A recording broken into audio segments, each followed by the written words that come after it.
stoja pred pizzerkou, tralalala si krúte s kabelkou. Dcera má 20 a mama raz toľko. Vyber si Karolko, ktorú a za koľko. Poradím, rozmeň mamu na 2 20, potom sa môžeme podeliť bratsky. Isto sa pýtate, čo to mám s hlasom. Dávno som nebol happy, ale už zasa som.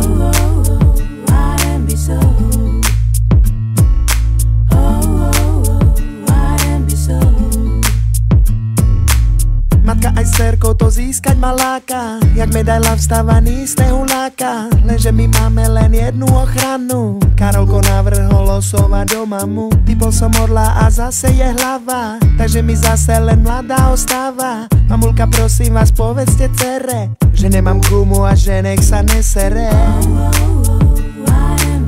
Komu vyprávaš cigán šave? Počkaj, ešte nie. Komu vyprávaš cigán šave Michikins? Ja bol som ešte malý chalan, šlo to samo sebou. A vtedy do mňa zapičoval chalan od susedov. Tu vymar do kardilino, dole si ma zjedol. Takto do mňa zapičoval chalan od susedov.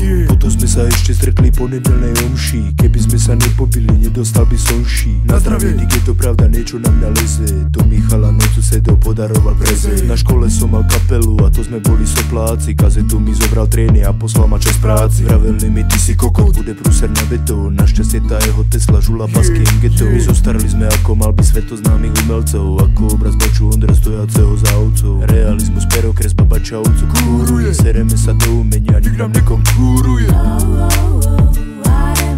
Komu vyprávaš cigán šave Michikins?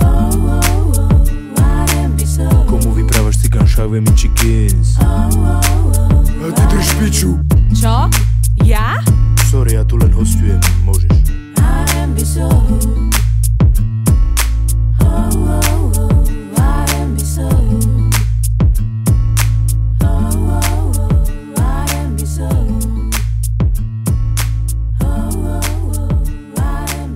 Komu vyprávaš cigán šave Michikins?